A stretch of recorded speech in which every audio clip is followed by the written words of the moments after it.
The year was 155 AD, and the place was Smyrna in the Roman province of Asia. There was a new wave of persecution that was sweeping against the Christian church, and the proconsul, the ruler representing the Roman government there in Smyrna, was especially vicious in his pursuit and his persecution of followers of Jesus. He focused on a man by the name of Polycarp, who was the bishop of Smyrna, and at that time, Polycarp was almost 100 years old. When the Christians of Smyrna found out that an arrest warrant had been issued for Polycarp, they hid him in a barn on a farm outside the city of Smyrna, but the police found him. And they brought him to the arena in the city where thousands of people were screaming for his execution. As the old man stood in the middle of the arena anticipating that he was going to die, the proconsul had a moment of sympathy for him. And he raised his arm and he silenced the crowd. And when everything was quiet, the proconsul shouted out, "Polycarp, curse the Christ and live." Polycarp, with a strong voice, answered back, 86 years I have served my master and king, and he has done me no wrong. I dare not blaspheme him now. And with that refusal to renounce his faith, the proconsul brought his arm down, and Polycarp was executed as a Christian martyr. I often wonder how I would respond in a moment like that. I wonder how I could be so trusting like Polycarp was in his faith in Jesus. I wonder that, and I want to say that I'd like to say I would respond well. I'd respond like Polycarp, but then I remember Peter in that text that we studied just a month ago as we were looking at the Gospel of John, and how Peter on the night when Jesus was betrayed declares his loyalty and his devotion to Jesus. And he's talking with Jesus saying, "I will never deny you, I will never betray you." And a few hours later, he curses and denies he knows Jesus. How did Polycarp do what he did? How did he remain so trusting? Where did he muster the strength and the faith to be faithful in Jesus Christ under such difficult circumstances? You know, I think that some of it may have to do with who Polycarp's mentor was, his mentor who had taught him, because his mentor was none other than the Apostle John, whose gospel we have just spent the last year studying. The Apostle John, who was one of Jesus' inner circle of disciples, and who is described as the disciple whom Jesus loved, and who, as we see from reading the historical records about him and from the scriptures, absolutely trusted Jesus. In all circumstances, John trusted Jesus. John and Jesus had an extraordinary relationship, and John trusted Jesus in so many ways. One of the ways that John trusted Jesus, as we'll see comes up here on the screen behind me, is that John trusted Jesus enough to forsake prosperity. You see, we know that John's family was quite wealthy. It was quite well-to-do. Mark 1:20 tells us when Jesus calls John to follow him as his rabbi, we read that John lived in the home of Zebedee, and they had servants. Mark 1:20 says, and immediately he called them, and they left their father Zebedee in the boat with the hired servants and followed him. Now understand, this was a time when most everyone in that day was poor. And yet here is a family that not only owns their own fishing business, but they have household servants that help take care of the daily chores. And then, as we read at the end of last year, in our study of John's gospel in John 18 and 19, we find out that not only does John's family have a business, but they also have a house up north on Galilee Lake, and they also have a city residence in the city of Jerusalem. Think about that. They have two houses at a time when there's virtually no middle class in that society. And in John 18, we also discover that John had access to the court of Caiaphas, the high priest. He's connected, you see, to some of the most important people in that culture and in that society. And yet one day he hears this call from an itinerant rabbi from Nazareth who says, "Come and follow me." And John walks away from the houses, from the profitable business, from the servants, from all the wealth, in order to follow Jesus. Several years ago, I heard a pastor from Minnesota talk about his trip he took one time to one of the most populous Muslim nations in the world. And he went to a restaurant in that city, and he happened to, by chance, meet a couple from Ohio. And he introduced himself, and they began to talk. And so he asked them, "Hey, what are you doing here?" And they said, "Well, we came here to represent Jesus Christ and serve these people and communicate the love of God to these people." And the pastor said, "Well, where are you from?" And they said, "Columbus, Ohio." "What'd you do before you came here?" And he found out that one of them had been a surgeon and the other had been a dentist. And what they had done was they had left their high incomes. They had left their extraordinary opportunity to accumulate wealth. They had left an enormous earning potential, in other words, in a luxurious lifestyle. And they were there to serve Jesus by serving others and telling them about him. And the pastor said he realized that there were still people like the Apostle John who are willing to forsake prosperity in order to trust Jesus and live for him. But you know, it isn't that John simply trusted Jesus enough to give up prosperity, but he also trusted Jesus enough to risk his life. He trusted Jesus enough to risk his life. What do I mean by that? Well, you may remember a few weeks ago when we were looking at the crucifixion text there in John, that when Jesus is dying there at the cross, there are many women who came and surrounded him at the foot of the cross. But there's only one man of those 12 men disciples who gathered at the cross, as the rest of them are hiding somewhere because they're afraid they're going to be next. They're hiding to save their own skins. But who's the one that is there at the foot of the cross? The Apostle John. John is willing to risk his life because he trusts Jesus in the worst of circumstances. You know, I got to say, it's comparatively easy, I think, to trust someone when they're changing water into wine, or they're walking on the surface of the sea, or they've got over 5,000 people there and they're feeding them with a couple of, fish and some barley loaves, with feeding over 5,000 people with minimal resources. Or it's especially easy to trust someone when they watch him raise someone from the dead. But when he's stark naked and crucified, and all of the powerful people of society have turned against him, it's a lot more difficult, isn't it, to show up and trust. But that's what John did. John trusted Jesus enough to risk his life. John trusted Jesus enough to forsake prosperity. John trusted Jesus enough to risk his life. And as we think about that, I want to ask you, as I asked myself this week in preparation for this morning, do you trust Jesus? Do I trust Jesus? Do we trust Jesus like that? Do we trust him in faith even when there's opposition to us by people in our culture around us, in our places of work, or in the schools if you're a student, or out in our culture and in our neighborhood? Do we trust Jesus enough when there's that opposition to be able to stand up and to be a witness of his love and his grace? So far you haven't heard anything that you haven't heard before, have you? I mean, you've heard that question many times before, no doubt. Do you trust Jesus? And I hope that your answer today is, of course I do. I trust Jesus as my Savior and my Lord. I would follow him, and I'd be willing to put my life at risk for him.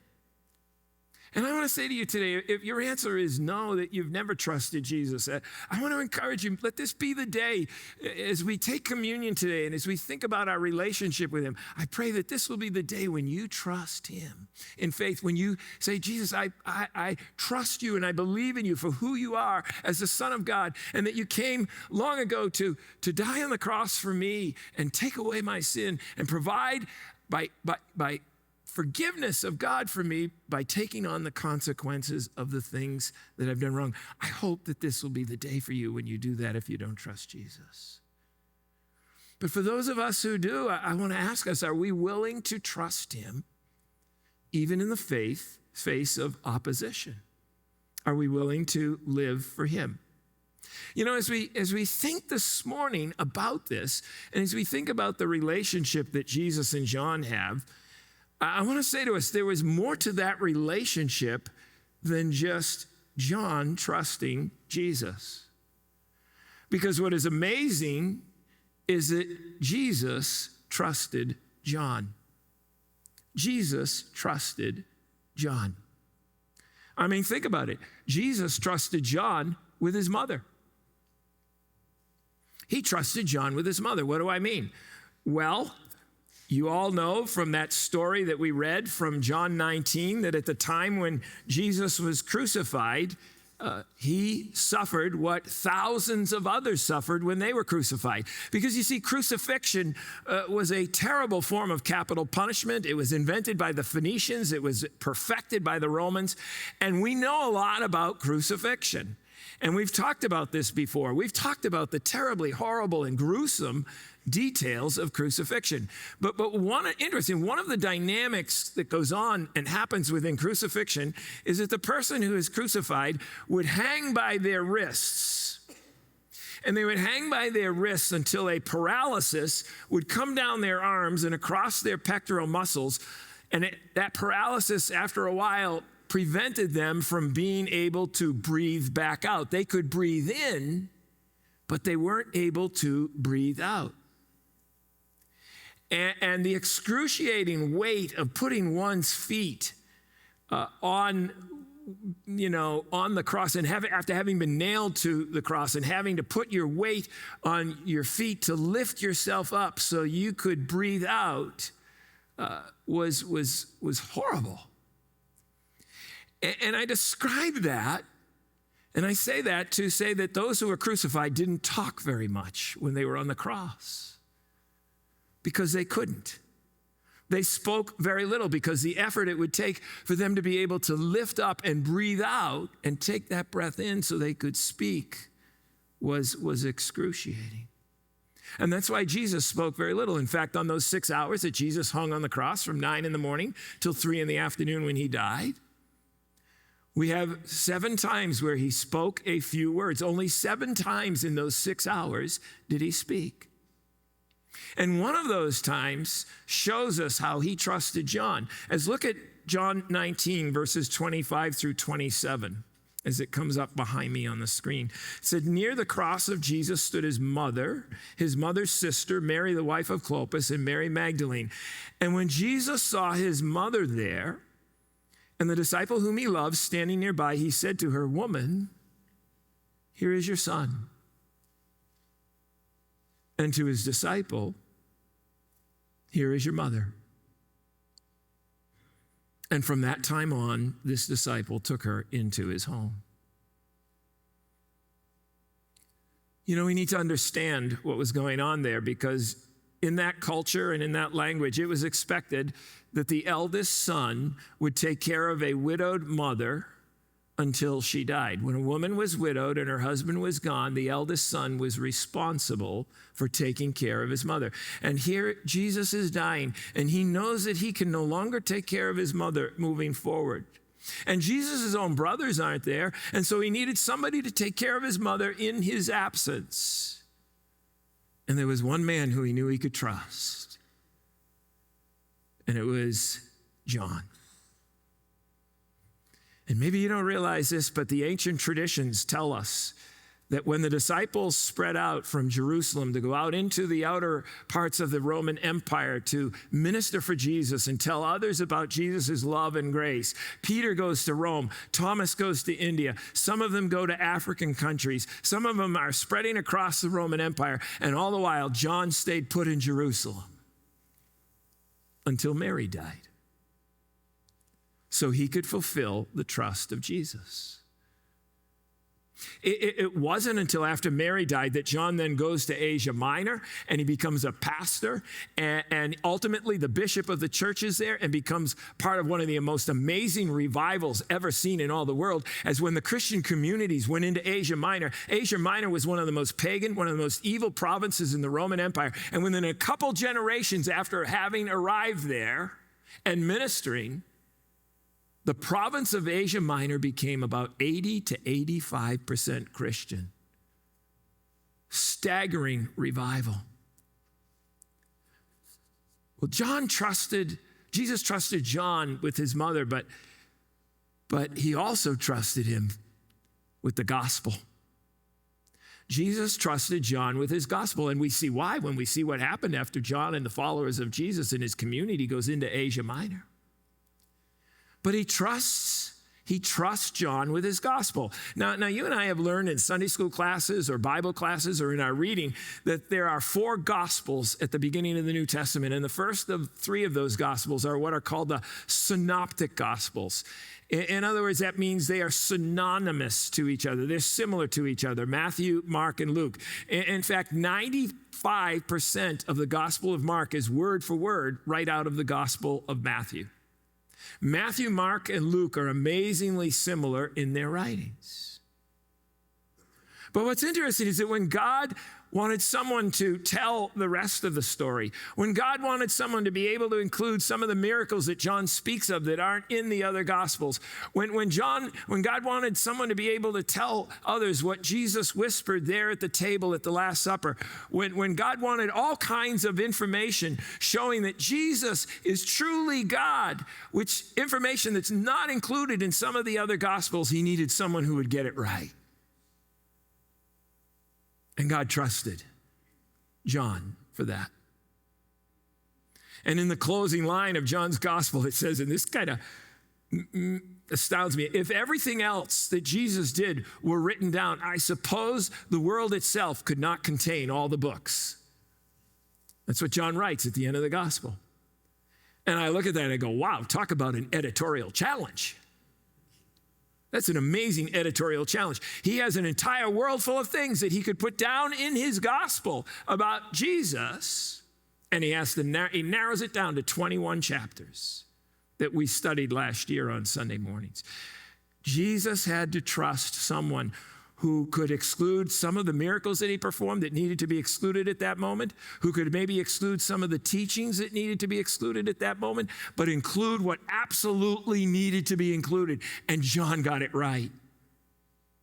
And because John got it right, you and I can say today that God so loved the world that he gave his one and only Son so that whoever believes in him would not perish but have everlasting life. That text that Mary read a few moments ago. If John hadn't been trustworthy, we wouldn't have John 3:16 through 18. Let's look at it again on the screen. For this is how God loved the world. He gave his one and only Son so that everyone who believes in him will not perish but have eternal life. God sent his Son into the world not to judge the world, but to save the world through him. And there is no judgment against anyone who believes in him. But anyone who does not believe in him has already been judged for not believing in God's one and only Son. We wouldn't have that part of the gospel if John was not able to be trusted by Jesus to share with us those things. And then John writes the purpose of why he wrote that book at the end. And it again is talking about how he wants people to believe in him, how he wants people to believe in Jesus, that Jesus is the Messiah. Look at John 20, verses 30 through 31. The disciples saw Jesus do many other miraculous signs in addition to the ones recorded in this book. But these are written so that you may continue to believe that Jesus is the Messiah, the Son of God. And so that by believing in him, you will have what? Life. Life by the power of his name. We'll have life. What Jesus talks about earlier in the Gospel of John, where he talks about having life, that he brings life and life to the fullest. And it's not just talking about eternal life, this pie in the sky when we die kind of thing. It's not just that, but he's saying, hey, as we walk through this life, no matter what it is that we face in this life, whatever life throws at us, we can live life to the fullest by the power of the name of Jesus who lives within us. And so, you and I have been asked many times, do you trust Jesus? And I hope that we can all say today, yes, I trust Jesus. But what's interesting is that a number of years ago, I heard a pastor teaching on this, and he asked the question I hadn't thought of before, and that was, can Jesus trust you? Can Jesus trust you? Can Jesus trust me? Can Jesus trust you and me with his gospel like he trusted the Apostle John? Because he needs people who will go out there into the world just as John did and declare the good news about Jesus so that people might believe in him and have life by the power of his name. And he needs people who he can trust in the best of places in life, but also in the worst of places. Can Jesus trust us when we are physically up against it and we're facing what some of the people who Mary prayed for and we prayed for today are facing? Will we continue to trust him? Can he trust us as we go out into the world around us? And he wants us to demonstrate to the world around us what it means to be a Christian, what it means to be a follower of Jesus. Last year, our ministry goal last year was that we would, as the people of community, continue to take our next steps in our relationship with Jesus and with each other. And we as a staff put together some ways in which we could measure how we were accomplishing those goals. And we talked about seeing more and more people come to know Jesus in faith, and more people recommitting their lives to him, and having more baptisms, and more people serving in ministry, and people inviting others to church, and people becoming more consistent in attending church in a culture and in a society where regular attendance is now considered about 1.4 times a month. And we want to grow beyond that. And we talked about people getting into small groups and people growing in prayer, as we've talked about today, and in our Bible engagement.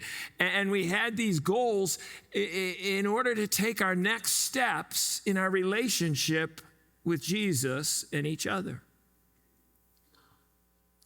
But now, as we head into this new year, can I share with you that this last fall, around September, sometime in September, we as a staff began to get together and we began to pray about 2026. And we began to say, God, what would you have for us as your people? What would you have for us as Community Covenant Church? What should be our ministry goal that flows out of us taking our next steps in our relationship with you and our next steps in taking our relationship with others? And we began to pray, and we discerned over the course of 2-3 months what that goal would be. And then we went to the leadership team, and they affirmed this as well. And so our ministry goal for those of us who are followers of Jesus Christ for 2026 is this: that the people of community will lead others to find and follow Jesus by what? Blessing. By blessing our neighbors, by blessing students that are with you in school, for those of you who are students, by blessing people who are working with us in the marketplace, at our jobs, by blessing people who live in our community. that the people of community would lead others to find and follow Jesus. And this is not complicated. This is not rocket science. This doesn't take you being an evangelist like Billy Graham to do. It's by simply being a regular person who loves Jesus and then goes out and loves our neighbor by blessing them. It's interesting, we think about the Great Commission beginning in Matthew 28, where Jesus says to go out into all the world and make disciples of all nations, people groups, and teach them to follow all I've commanded them, and baptizing them and those kinds of things. That's not where the Great Commission began. The Great Commission began back in Genesis 12, where God calls Abraham. And he says, Abraham, I'm going to bless you, and I want you to be a blessing to all people around you. And it's simple. How do we bless others? Well, it's the acronym that we see here coming up on the screen. As Mary shared, we begin with prayer. We in the Covenant Church always take the month of January to begin the year, the new year, with a concerted time of prayer. I want to encourage every one of you to come on Tuesday night. I don't know what you have going on Tuesday night. I want to encourage you, clear your schedule and come here to this worship center on Tuesday night. It may be one of the most important services we have as a church for the whole year, because we're going to have a prayer time together for the new year as a church. And we're going to have different stations and places where people can pray through the B.L.E.S.S acronym. It begins with prayer. And so I encourage you, take the action step of going home today and beginning to think about and write down on a piece of paper people in your neighborhood or people from your school or people in your place of work that you are sensing that God may be saying to you, I want you to bless them this year. And begin to pray for them. And then when the opportunity comes up and you ask them how they're doing, you don't just, settle for the answer, fine, but you say, tell me more. Tell me more. And you listen to their cares and their concerns. And then maybe you say, hey, how can I pray for you? Would it be okay if I prayed for you? And then maybe you take some time where you get to know some folks and you eat together. Maybe you invite your neighbors over. Maybe you get together at a coffee shop with someone or go out for lunch or breakfast with someone. You eat together. You begin to get to know them and you listen to their heart and their cares and their concerns. And then when the opportunity comes up, you serve them with love. You help meet their needs. And as we do that, then we gain the right to be able to share the story. And maybe they ask us, why are you doing what you're doing? And you say, because I love you. I care for you. Because God loves me. And this is what Jesus has done in my life. And I hope he'll do this in yours if you'll trust him in faith. As a church, our vision as a church is that we would be becoming like Jesus together. And in order to reach that vision, our mission, as you may know, because we've had this now for several years, is that we would be growing together in a relationship with Jesus, in community with others, and in what? Ministry to the world. And blessing others is the ministry to the world that God has given to you and to me. And so I pray that we will trust in the Lord, and we will step forward in 2026 as individuals, as followers of Jesus, and as the people of Community Covenant Church, and we will live out our trust in Jesus in such a way that when we're asked, can Jesus trust you? Can Jesus trust me? Our answer is yes. In closing, I want to share with you a story about the beginning of the covenant mission in the Democratic Republic of Congo. And this story is told by Judy Anderson, who was the wife of the director for West Africa for the World Relief Corporation. And Judy grew up as a daughter of missionaries from the Evangelical Covenant Church there in Congo. She grew up in Congo. And she tells about how when she was a little girl, there was a celebration there for the 100th anniversary of the coming of Christian missionaries to that part of Congo. And I want to read to you what she shared because this is profound. She said, in typical African fashion, the celebration was an all-day event, starting at sunrise and going all the way to sunset. There was food and music and speeches and parties. It was a great time of celebration. Near the end of the day, when it was almost dark and time for everyone to go home, a very old man asked if he could come and speak to the gathered crowd. When he came up there, he said, "There's something I know that no one else knows, and I'm going to die soon. If I don't tell you, then I will take this to the grave with me." 100 years ago, when the missionaries first came to our people, we had never heard of their God or of their book or had seen anyone who had looked anything like them.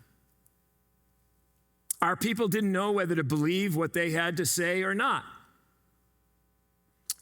So our leaders got together and they conspired to come up with a test to find out the credibility of these newcomers.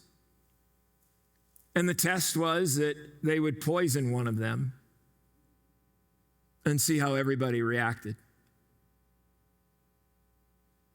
What ensued was one day a little girl got sick. And her parents thought it was an ordinary illness. But there was nothing they could do. Nothing in the missionary medical book that they brought along seemed to cover the situation. Their daughter, just a child, a preschooler, got sicker and sicker, and she died. Here they thought they had come to establish a community, and they started out by establishing a cemetery. A few weeks later, a husband in another family got sick, and it was a similar sickness. And he just got sicker and sicker, and he died. And then the wife of a third couple and another child. And this old man explained how they all died. And his people watched how they died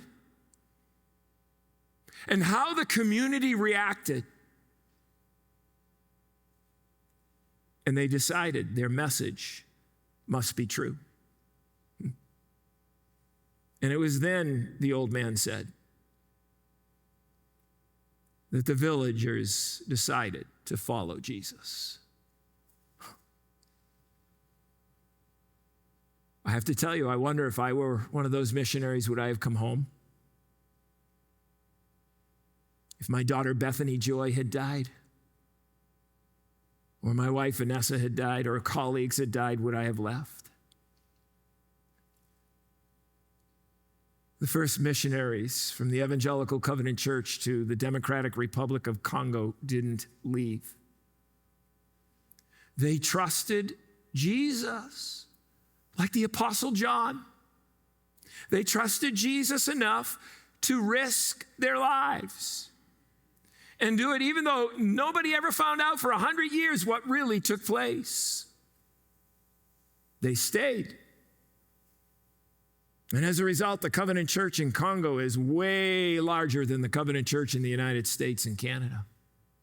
And the impact that followers of Jesus are having there in Congo for the gospel is absolutely amazing.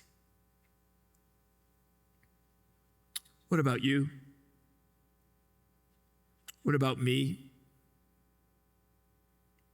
We live life in a world where we face opposition because of who we are as followers of Jesus. And that opposition is growing. And thankfully, at this point, no one's poisoning us.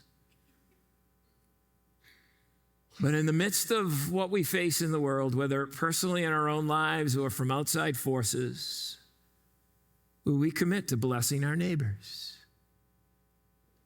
Will we commit this year to blessing our fellow workers at our jobs or our classmates at school?